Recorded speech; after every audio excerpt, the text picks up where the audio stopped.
Hello అండి, నమస్తే. చేజారేను నా మనసే 8వ భాగం. రచన డివి రమణి గారు.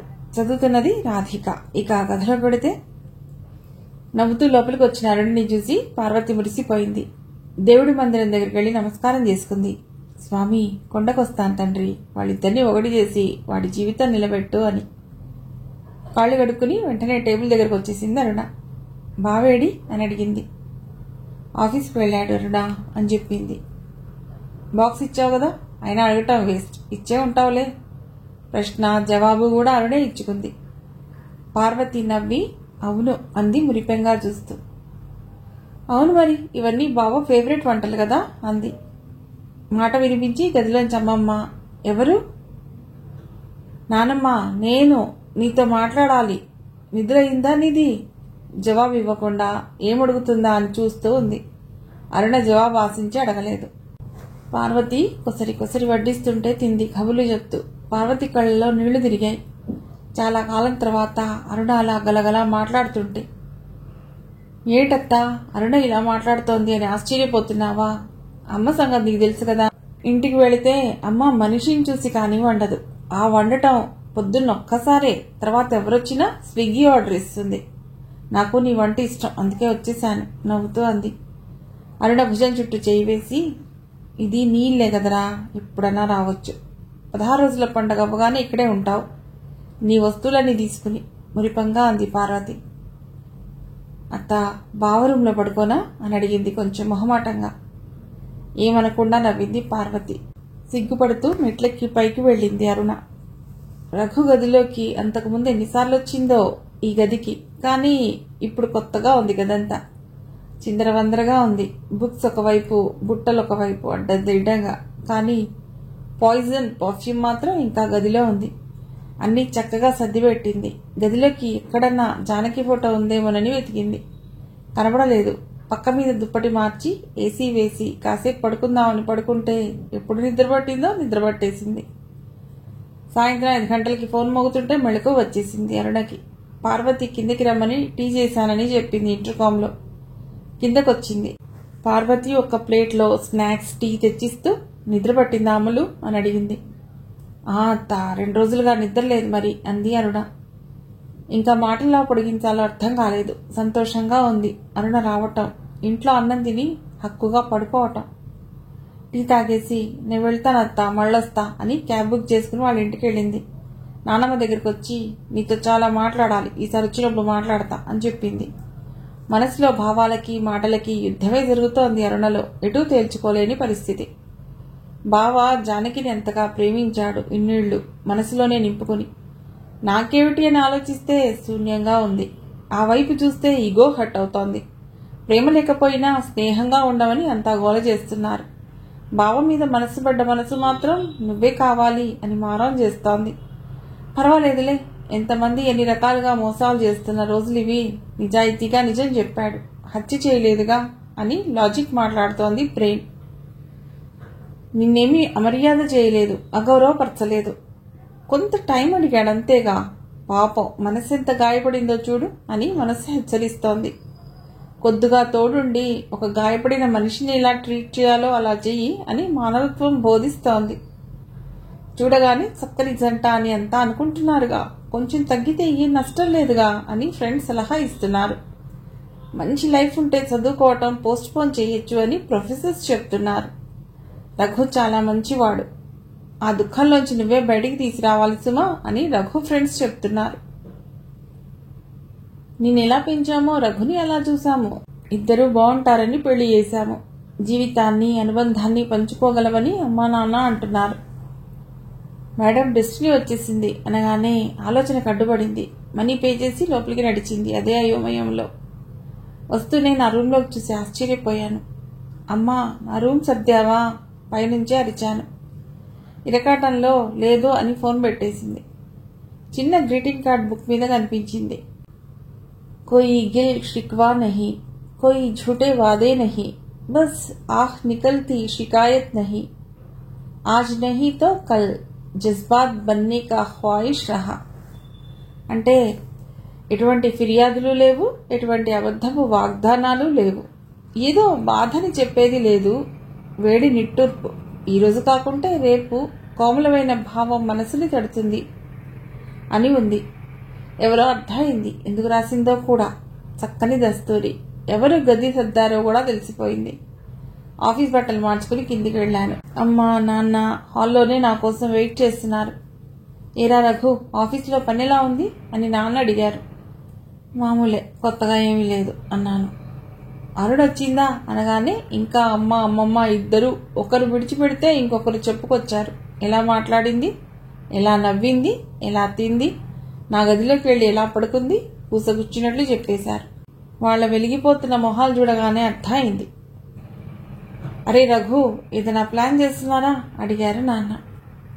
దేని గురించి ఆశ్చర్యపోతూ అడిగాను.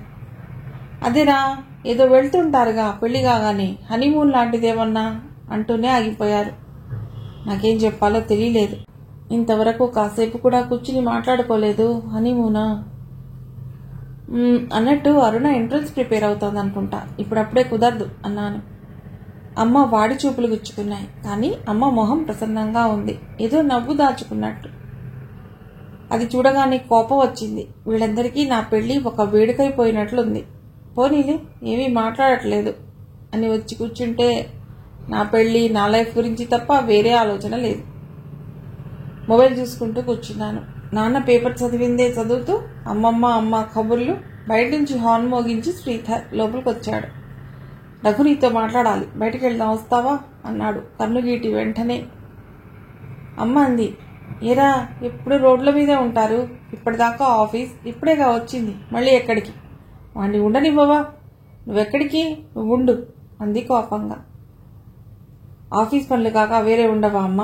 మొన్న బట్టలు ఆల్టర్కి ఇచ్చాను, తెచ్చుకోవాలి, కొన్ని నేను కొనుక్కోవాలి, రత్నదీప్ షాప్ వరకు వెళ్ళొస్తాం అని నేనే లీడ్ తీసుకుని ఇద్దరం బయటికి వెళ్ళాం. అమ్మ మాట వెనక నుంచి వినిపిస్తూనే ఉంది ఆ సాధింపులు. మనమే నీ రూమ్లో కూర్చునేవాళ్ళం కదరా, పెద్దమ్మాయి కోపం తెప్పించడం ఎందుకు? శ్రీధర్ నొచ్చుకుంటూ అన్నాడు.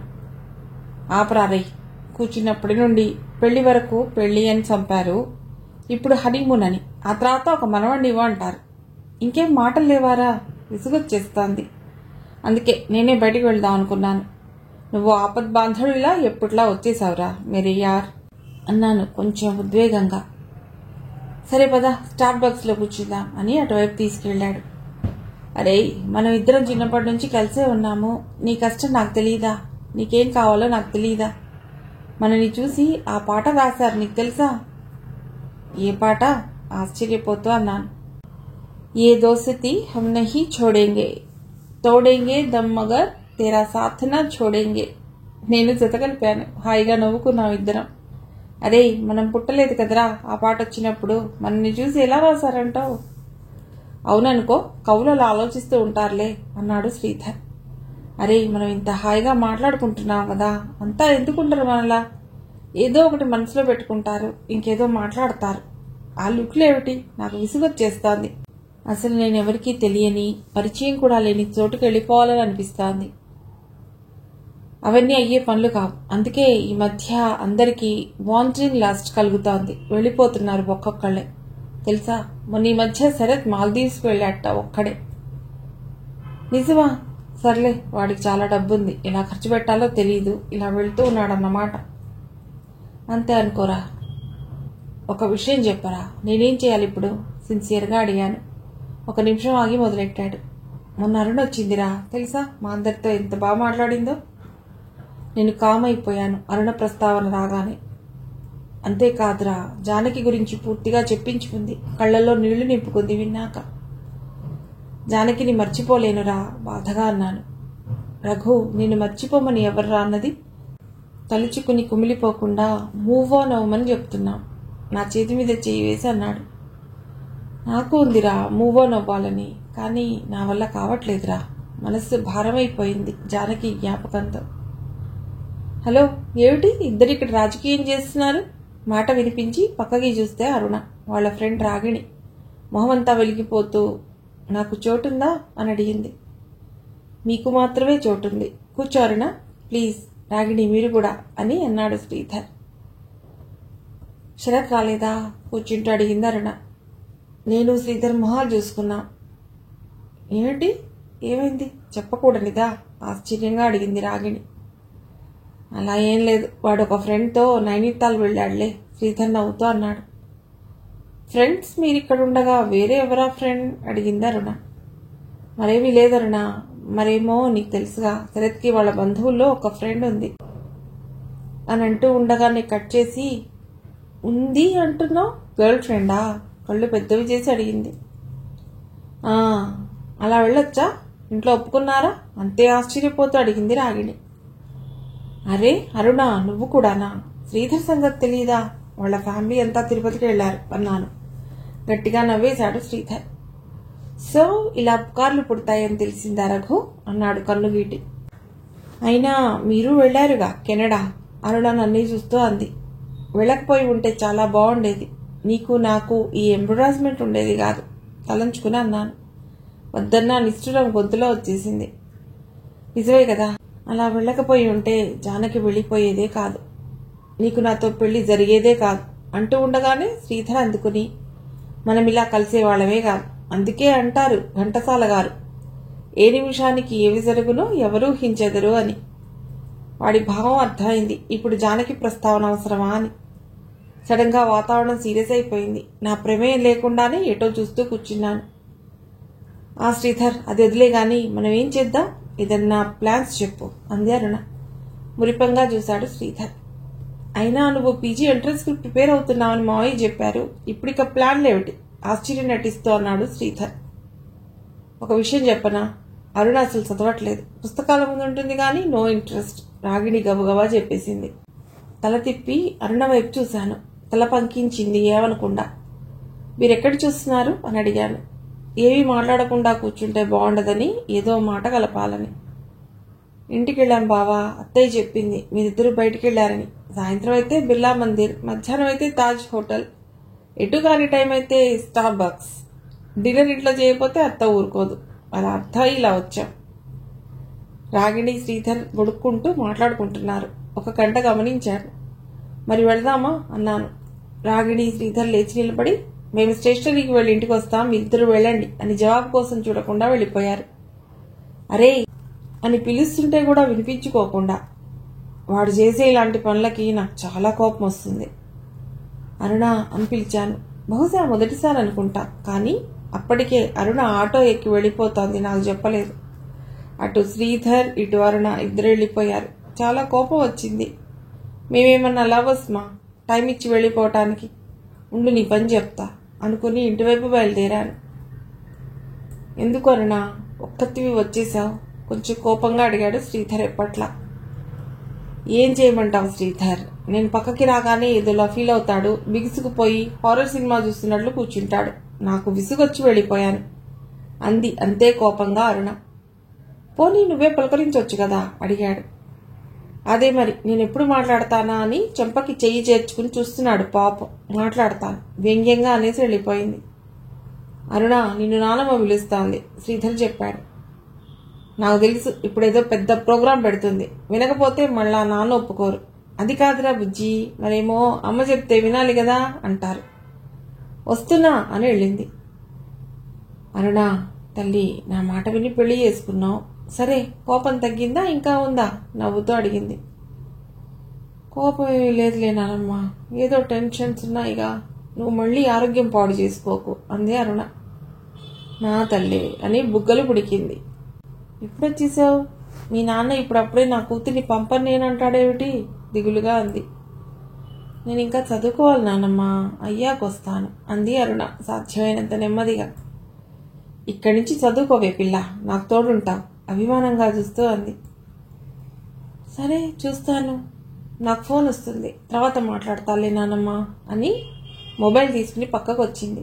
హలో, నేను రాగిడిని, ఫ్రీగా ఉన్నావా? ఎందుకు? ఏ ప్రోగ్రాం పెట్టావు తల్లి? ఈరోజు అసలు ఎటు వెళ్ళొద్దనుకుంటున్నాను. సరే మరి, సుజాత వచ్చిందని చెప్పినా రావా? రాగిడి నవ్వు గలగల. అదేమిటి ఇప్పుడొచ్చింది? ఎలా ఉంది? వనస్థలిపురంలోనే ఉంటుందా? ఎప్పుడు వెళదాం? గబగబా అడిగింది అరుణ. చాలా ప్రశ్నలు, మీ ఇంటి బయట ఉన్నాను, లోపలికి రా, నేను రెడీ అయ్యాక పెడదాం అని ముందు గదిలోకి వచ్చి తలుపు తీసింది. నాకు చాలా ఎగ్జైటింగ్గా ఉంది, ఎప్పుడు చూస్తానా అని అంది అరుణ. మరి రెడీ అవ్వడదాం. ఇదిగో 10 నిమిషాల్లో వస్తా అని గబగబా పైకి వెళ్ళింది. తలెత్తి చూశాను అరుణ వైపు. నేను అడగకుండానే, బాబా మా ఫ్రెండ్ సుజాత తెలుసు కదా, తన్ని చూడటానికి ఎడుతున్నాను. 3 సంవత్సరాలైంది కలిసి, రాగిణి కూడా వచ్చింది అంది. అరుణ మొహంలో అంత సంతోషం చూడలేదు. ఆ సంతోషం వైపే చూస్తూ తల తిప్పాను. కాసేపట్లో వెళ్ళిపోయింది. అరుణ వెళ్ళిన వైపే చూస్తుండిపోయాను. సుజాత వాళ్ళ ఇంటికి వెళ్ళటానికి ట్రాఫిక్లో గంట పట్టేసింది. దారి పొడుగునా కలిసి చదువుకున్న రోజులు గుర్తు చేసుకున్నారు ఇద్దరు. ఇంటి ముందు హెక్టార్ కార్, పక్కనే ఇంకొక కార్. ఇల్లంతా రిమోడల్ చేసినట్లున్నారు. చాలా రిచ్గా అనిపిస్తోంది. డోర్ బెల్ కొట్టింది రాగిణి. కాసేపట్లో తలుపు సుజాత వాళ్ళ అమ్మగారు తీసి ఇద్దరిని సాదరంగా ఆహ్వానించారు. ఆవిడ అడగకుండానే వివరాలన్నీ చెప్తున్నారు.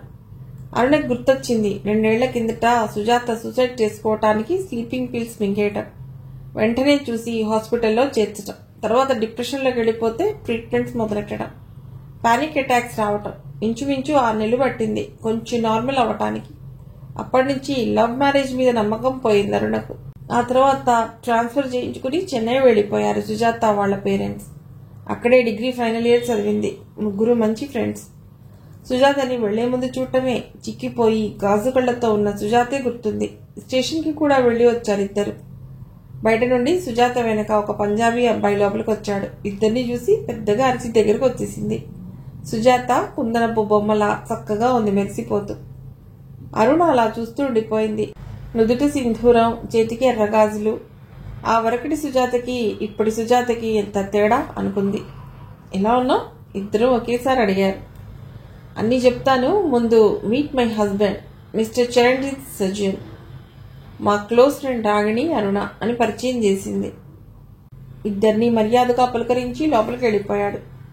రండి నా గదిలో కూర్చుందా, డీటెయిల్డ్గా చెప్తాను అని ఇద్దరిని తన గదిలోకి తీసుకెళ్ళింది సుజాత. సుజాత గదిలోకి వెళ్లారు ముగ్గురు. కళాత్మకంగా ఉన్న ఇంటిని చూస్తూ ఉండిపోయారు అరుణ, రాగిణిలు. వాళ్ళు కూర్చున్నాక కాసేపు మౌనం రాజ్యం చేసింది. సుజాత ఏం చెప్తుందా అని ఇద్దరు వెయిట్ చేస్తున్నారు. ఎలా మొదలెట్టాలా, ఎక్కడి నుంచి మొదలెట్టాలా అని సుజాత ఆలోచిస్తోంది. వీళ్ళు ముగ్గురు క్లోజ్ ఫ్రెండ్స్. డోర్ మీద నాక్ వినిపించింది. ఆ తర్వాత కొన్ని క్షణాల్లో సుజాత భర్త జీతు ఒక ట్రేతో లోపలికి వచ్చాడు. Thank you so much Jitu అంది సుజాత కళ్ళ నిండా ప్రేమ నింపుకొని. మీరు మాట్లాడుకుంటూ ఉండండి, మీరు డిన్నర్ చేసి వెళ్ళండి అని అరుణ వాళ్ళకి చెప్పి, సుజా నేను లాయర్ని కలవటానికి పెడుతున్నాను, హ్యావ్ ఎ నైస్ టైం అని వెళ్ళిపోయాడు. సుజాత అసలేమైంది? అప్పుడు మాకు తెలియదు, అంతా రకరకాలుగా చెప్పుకున్నారు, నువ్వు మాతో కూడా పంచుకోలేదు అని మేమెంత బాధపడ్డామో. ఢిల్లీ యూనివర్సిటీకి మార్చుకుని వెళ్ళిపోయారు, తర్వాత కబుర్ లేదు. అరుణ జస్ట్ చూస్తోంది. సుజాతలో మార్పు చాలా క్లియర్గా కనిపిస్తూ ఉంటాయి. సుజాత చెప్పడం మొదలెట్టింది. ఒంట్లో ఉన్న శక్తి అంతా కూడా తీసుకుంది ఆ చేదు జ్ఞాపకాలని తవ్వటానికి, తలుచుకోవటానికి. నిజానికి అసలు ఆ క్షణంలోకి మళ్లీ వెళ్లాలని లేదు. రాగిణి వైపు చూసింది. క్రితం రోజు రాగిణికి తెలిసాక అరుణ గురించి చెప్పి, ఏమైనా అరుణ లైఫ్ బాగుండాలంటే మనం కొంతవరకు ప్రయత్నం చేయాలి అంది. ఇద్దరూ ప్లాన్ వేసుకున్నారు. మొదలుపెట్టింది చెప్పటానికి. చాలా సరదాగా జీవితాన్ని గడిపేవాళ్లం. కష్టపడి చదివి సీట్ తెచ్చుకున్నాం. బాగా చదువుకోవాలనే ధ్యేయంతో చదివేవాళ్లం. కలిసి సినిమాలకు వెళ్లేవాళ్లం, కల్చరల్ ప్రోగ్రామ్స్కి వెళ్లేవాళ్లం. ఆ రోజులు ఒక ప్రపంచం. ఆనందంగా ఉండేవాళ్లం. ఒక అపశృతి చోటు చేసుకోవటం అది అనుకోనిది. దాన్ని ఏమనాలో. సందీప్ దూరపు బంధువు ఒకడు మా ఇంట్లో ఉండి జాబ్ ప్రయత్నాలు చేసేవాడు. మొదట్లో నేను పట్టించుకోలేదు. అతడు అంతగా మాట్లాడేవాడు కాదు. అడపాదడపా ఎక్కడికన్నా వెళ్ళటానికి తోడొచ్చేవాడు. అలా అలా క్రమంగా దగ్గరయ్యాం. విడదీయలేనంత గాఢంగా ప్రేమ పెరిగింది. అసలు దూరం అవుతానేమో అనే ఆలోచన కూడా లేదు. అతడికి ఇబ్బంది లేదు. డబ్బు, కంఫర్ట్, మంచి ఫుడ్ అంతా బాగుంది. ఎందుకు బాగుండదు? నేనే పిచ్చిదాన్ని, మోసం గ్రహించలేదు. 1 ఏడాది నడిచింది. ఇంట్లో కూడా పెళ్లికి ఒప్పుకున్నారు. ఇంకా ఏం తక్కువ? ఏం తక్కువ అంటే అవసరం తీరిపోయింది. ఢిల్లీలో జాబ్ వచ్చిందని చెప్పలేదు. ఏపీ ఎక్స్ప్రెస్లో టికెట్ ఏజెంట్ ద్వారా చేయించుకుని చెప్పా పెట్టకుండా వెళ్ళిపోయాడు. తెల్లారేసరికి చెప్పి వెళ్ళినా నేను హ్యాపీగా ఫీల్ అయ్యేదాన్ని. నీ మీద నాకు ఇష్టం పోయింది అని బ్రేకప్ చెప్పి ఉండవచ్చు. మరి ఇది మోసం కాదా? నాకు అర్థం కాలేదు. ఇంకా వస్తాడు, వాళ్ళ ఊరు వెళ్ళి ఉంటాడు అని నాకు నేను సర్ది చెప్పుకుంటున్నాను.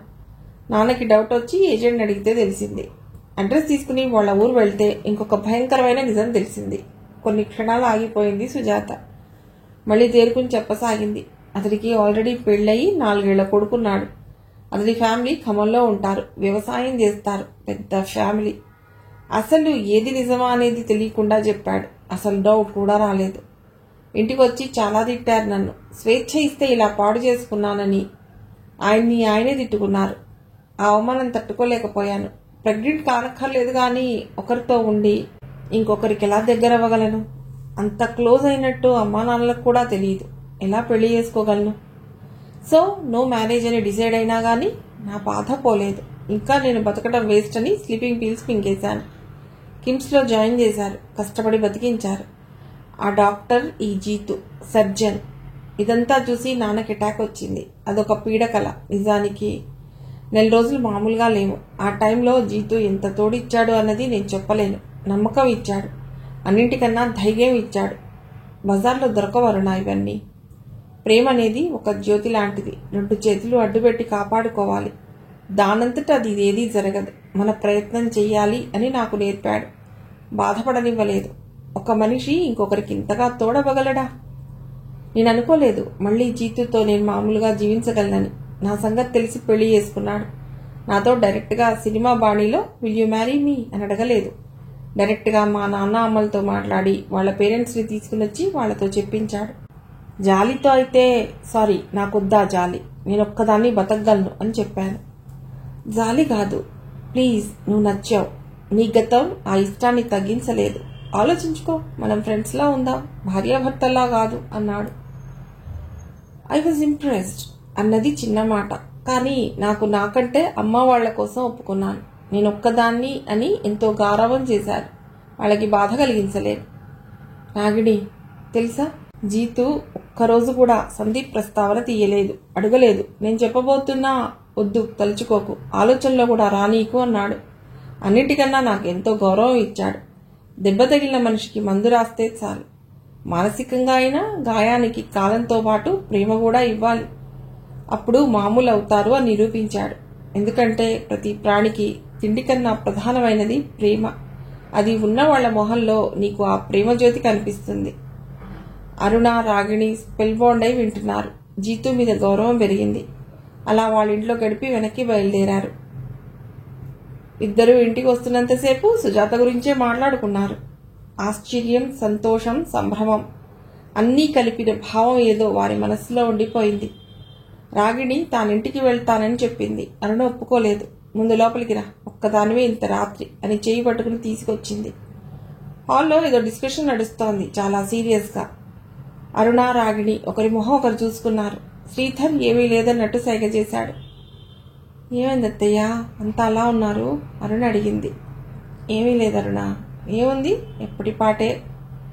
హనీమూన్ వెళ్ళమని అంటున్నాం. వాడేమో సెలవులేదు, ఉన్నదంతా అయిపోయింది అంటున్నాడు. పెళ్ళైనా వెంటనే వెళితే అదొక ముద్దు ముచ్చట, అంతేగాని కొన్నేళ్ల తర్వాత వెళ్తే అది హాలిడే ట్రిప్ లేదా తీర్థయాత్ర అంది పార్వతి వ్యంగ్యంగా. అత్తయ్య అదొక ముచ్చటే కాదన్ను. అది తెలియని వాళ్ళకి పెళ్ళైతే వాళ్ళకి ఏకాంతం అవసరం, ఒకరినొకరు అర్థం చేసుకుందుకు. మేము చిన్నప్పటి నుంచి ఒక్క దగ్గరే పెరిగిన వాళ్ళం, ఇంకా కొత్తగా అర్థం చేసుకునేందుకు ఏముంటుంది? అవునా బావా అంది అరుణ. నాకు డౌట్, నా పక్షంలో మాట్లాడుతోందా లేక వ్యంగ్యమా? సందేహంగా చూశాను. నా చూపుతో చూపు కలిపి మొదటిసారి నవ్వింది. ఒక్క క్షణం తత్తరపడ్డాను. కోపంగా కాకుండా మామూలుగా ఉంది. చూపు తిప్పుకుని ఊరుకున్నాను. బహుశా నా జవాబు కోసం కూడా చూసి ఉండదు. రాగిణి చురుగ్గా అరుణనే చూస్తూ ఉంది. సుజాత ప్రభావం పడినట్లే ఉంది అని. శ్రీధర్ నీతో కొంచెం మాట్లాడాలి, ఇటొస్తావా? పెరటి వైపు వెడుతూ అడిగింది. సరే అరుణ అని కుర్చీలోంచి లేచి వెడుతూ రాగిణికి కూడా సైగ చేశాడు. ఫాలో మీ అన్నట్లు. కొంచెంసేపు మాట్లాడుకున్నారు ముగ్గురు. మీద నుంచి చూస్తున్న నాకు చెడ్డ చిరాకొచ్చింది. నన్ను పక్కకు నెట్టి వాళ్లే మాట్లాడుకుంటున్నందుకు. పార్వతి వంటగది సర్దుకుంటూ వాళ్ళ మాటలు ఒక చెవి వేసి వింటూ ఉంది. కొంతసేపటికి అరుణ వంటగదిలోకి వచ్చింది. అత్తయ్య నేనేమన్నా తప్పుగా ప్రవర్తిస్తున్నానా? నా కోపం ఉండదా? జాలిగా అడిగింది, కళ్లలో కొద్దిపాటి తడి. అయ్యో నా తల్లి, అలాంటిదేమీ లేదురా అని దగ్గరికి తీసుకుంది కరిగిపోయి పార్వతి. నాకు అర్థమైంది అత్తయ్య, మీ అందరి మీద కూడా నాకు చాలా కోపం ఉండేది. అందరూ బావని సపోర్ట్ చేస్తూ ఉంటే నేనేమన్నా స్వార్థంగా ఆలోచించానేమో మరి తెలీదు. నిన్ను మాటలు అన్నాను, నానమ్మని అన్నాను. మా అమ్మా నాన్ననైతే నన్నానో సిగ్గేస్తోంది తలుచుకుంటే అంది అరుణ. నీ తప్పులేదు తల్లి, నీకు ముందే చెప్పి నిన్ను కన్విన్స్ చేసి ఉంటే నీకు ఇంత బాధ ఉండేది కాదు.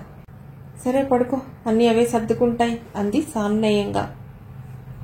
కళ్ళు తుడుచుకుని పైకి వెళ్లేసరికి గదిలో ఎప్పట్లా రఘు లేడు. శ్రీధర్ ముందే వెళ్ళిపోయాడు రాగిణిని వాళ్ళ ఇంటి దగ్గర దింపుతానని. మరి బావా ఎక్కడికి వెళ్ళి ఉంటాడు? ఏముంది, స్టార్ బాక్స్లో ఫ్రెండ్స్తో కూర్చుని ఉంటాడు. ఆ గదిలో సోఫాలో పడుకుని ఆలోచిస్తుంటే సుజాత మాటలే చెవి దగ్గర వినిపిస్తున్నాయి. నీకు తెలుసా అరుణ, జీతు నన్ను ఒక పసిపిల్లని లాలించినట్టు బుజ్జగించాడు. నేను అడగకుండా అన్నీ అమర్చి పెడతాడు. నా మొహంలో నార్మల్ నవ్వు చూడాలని ఎంతో చేశాడో. అరుణకి అనిపించింది, నేనెప్పుడూ భావపరంగా ఆలోచించలేదు అత్తయ్య అనే వరకు. వాడు ప్రేమించాడు, హత్య చేయలేదు అరుణ అని. నిజమే, అదెందుకు నాకు అర్థం కాలేదు. బావలో అదివరకటి హుషారు సరదా మంత్రం వేసినట్లు పోయిన విషయం నాకెందుకు కనబడలేదు? ఎందుకంటే నా గురించి నేను ఆలోచించుకోవటం వల్ల. నాకు అన్యాయం చేశారే అని ఏడ్చానే తప్ప అంత బాధలో ఉన్న బావ ఒంటరిగా ఎంత బాధపడి ఉంటాడో అనుకోగానే బాధేసింది. కానీ ఈ దూరం తగ్గించేదెలా? శ్రీధర్ రాగిణి కలిసి చెప్పిన ప్లాన్ బాగుంది. ఇదే ఆలోచిస్తూ ఎప్పుడు నిద్రపోయిందో తెలియదు.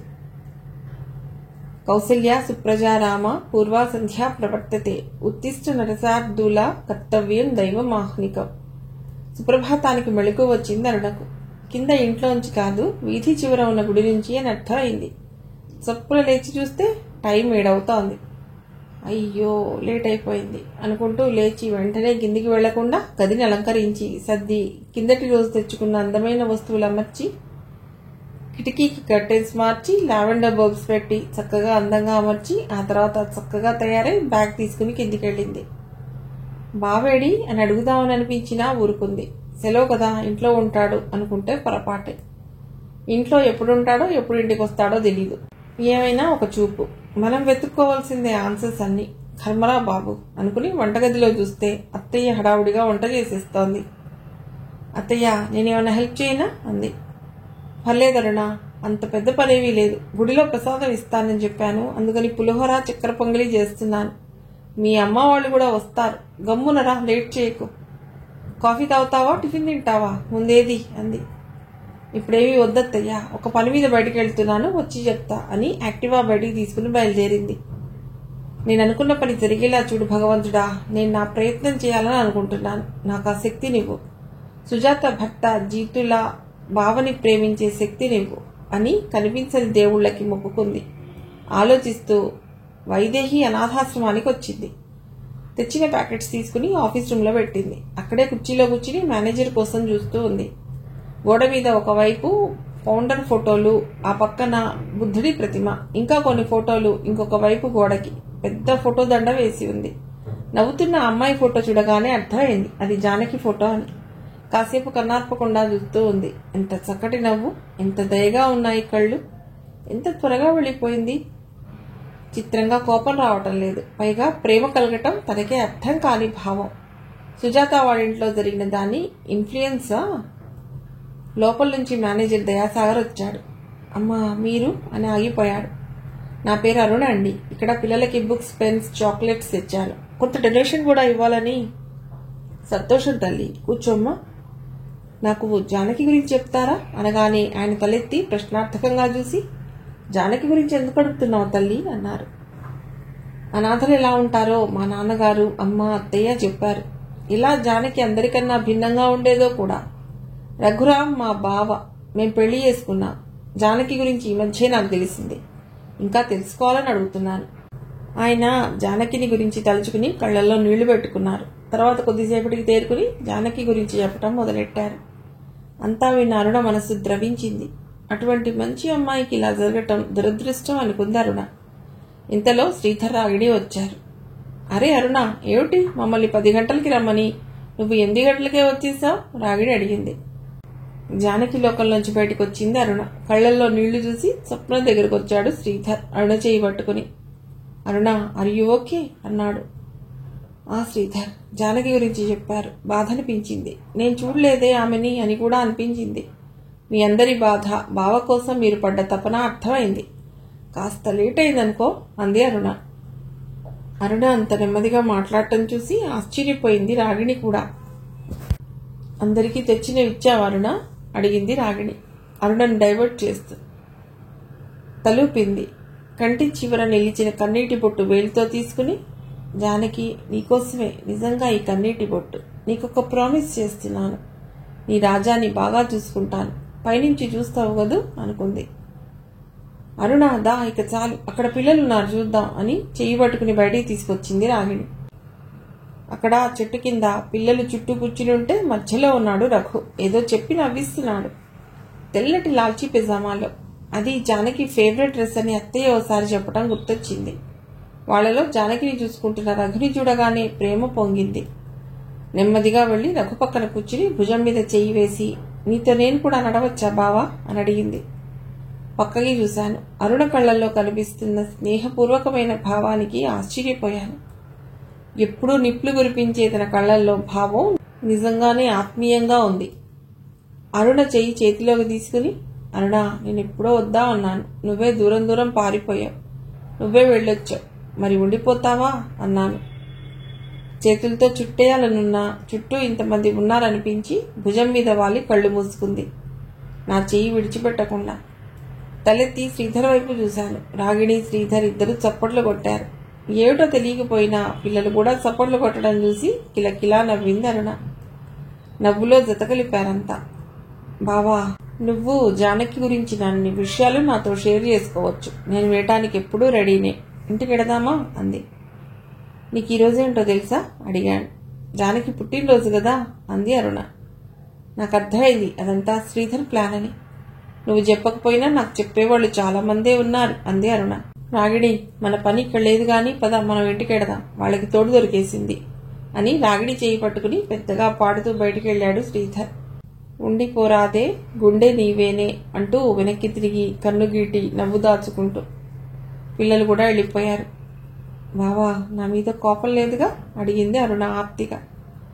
లేదులే పద అంటూ చెయ్యి పట్టుకుని ఇంటికి బయలుదేరారు. ఒకలాంటి తేలిక ఫీలింగ్ వచ్చింది. ఈ చెయ్యి జారిన నా మనస్సుని పట్టుకుని పడిపోనీయకుండా జాగ్రత్తగా పట్టుకున్నట్లు అనిపించింది. అరుణ, నిజంగానే నీకు జానకి నచ్చిందా అనుమానం తీరకడిగాను. అవును బావా, నీకంత దగ్గరగా ఎలా రాగలిగిందో అని ఆశ్చర్యపోయాను. నువ్వు ప్రేమించావు, ఆ అమ్మాయి కూడా, కానీ మోసం చేయలేదుగా. ఒక ప్రమాదం ఇద్దరిని దూరం చేసింది. అది నాకు అర్థం అవటానికి ఇన్నేళ్లు పట్టింది. ఇంకా నువ్వు బాధపడకూడదు. మనం కలిసి ఎక్కడికి వెళ్ళినా కలిసి ఉందా అరుణ ఎమోషనల్గా అంది. మరి పీజీ చేస్తా అన్నావు, అంతవరకు విడిగా ఉంటానన్నావు అన్నాను. అవన్నీ గతంలో. ఇంకేం చదువు, పుస్తకం తెరిస్తే నువ్వే కనిపిస్తుంటే. జాబ్ చేసుకోవటమే. నాతో ఉంటున్నా లేక అని ఆపేశాను. పదవావా, వేళాకోళం చాలు గాని చెయ్యి పట్టుకుని ముందుకడిగేశాను. ఆ ఆనందాన్ని శాశ్వతం చేసుకోవాలి. బావకి ఆనందం ఇవ్వాలి, ఏమీ అడగకూడదు అని అరుణ అనుకుంది. అరుణ నా వైపు 4 అడుగులేసింది. ఇక నేను తన వైపు 1 అడుగు వేసి ఈ కొత్త మలుపుని ఆహ్వానించాలి అని దృఢంగా అనుకున్నాను. అరుణ చెయ్యి పట్టుకుని నడిచాను కొత్త లోకంలోకి. కథ సుఖాంతం.